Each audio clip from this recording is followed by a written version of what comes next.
खुलुमबाय बयखौबो स' आं दा स्कुलाव दं स्कुल माने आं दा मोनसे प्राइभेट स्कुलाव एसे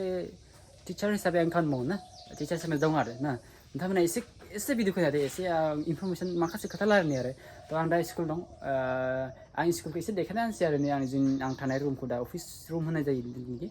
प्राइभेट नालाय थ' बारा क्लिन माने स्टेन्डार्ड नङा आरो जास्ट सोलिनाय ना लुक टिचार्स थाग्रा ओरैनो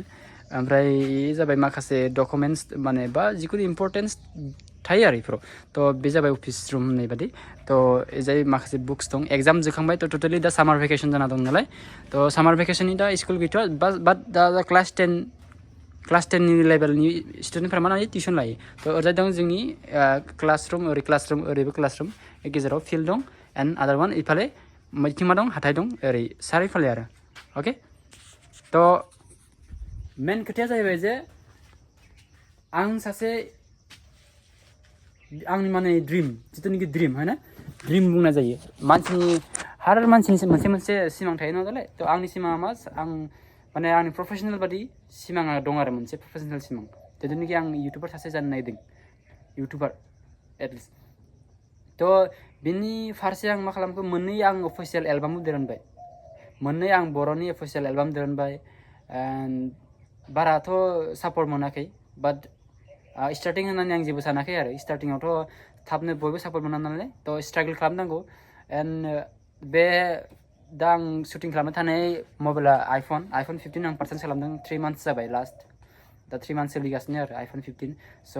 आं बिदिनो आरो बेलेगखौ नुनानै आं इन्सपायार माखासे वार्ड एसे खमजुरि जालाङो बाट माइन्ड खालामाबानो जायो थ' इन्सपायार आं जायो ओंखायनो आं आइफन 15 लानानै मा खालामदों माने भिडिअ खालामनो सानो आरो बाट आं कन्टेन्टखौनो नागिरना मोना गाइस कन्टेन्ट माने सोरबा ब्लगिं खालामो है सोरबा ब्लगिं खालामो जायगा गिदिङो लाइक जोंनि आसामाव डिम्पु आरो बर'आव जेरै बि बयस बिथांमोना थ' बिथांमोना जेरै ब्लगिं खालामो आंबो खालामनो लुगैयो बाट मानि गिदिंनांगोन आरो जेनेबा हमना ला जेरै आं दा अफिसियेल एलबाम बानायदों थ' अफिसियेल एलबामाव बिराद इनभेस्ट खालामनांगौ जायो संनि ओमफ्राय भिडिअनि केमेरानि इडिटिंनि एक्टर्स टाइम होनाय जानाय लोंनाय बिराद खरस थाङो बेबो हाहैया थ' आरो ओरै मा होनो दानि जुगावथ' बिराद ब्लगार दं ब्लगार जोबनो गैया ब्लगारानो ब्लगार दा मबाइल लाबाय ब्लगार जाबाय स' सोरनिखौ सोर नायजानो दानि जुगाव माने चेलेन्जिं बेटार देन बेटार थ' जों स्टार्टिं खालामग्रा इउटुबारफोरा बिराद गोरा आरो दानि जुगाव सब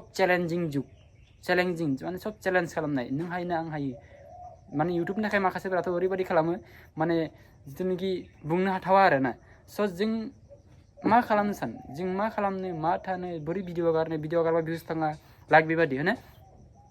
थ' सापर्ट माने मोनहैया जायो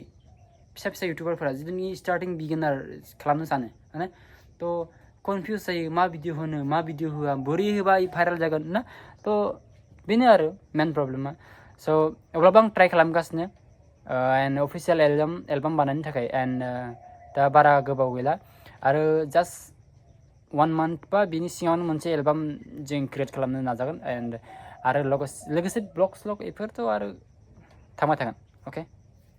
सापर्ट खालाम नोंथांमोना आरो साजेस्ट खालामलाय मा टाइपआव भिडिअ बानायबाथाय माने भाइरेल जानाय थाब चान्स थायो स' साजेस्ट मी प्लिज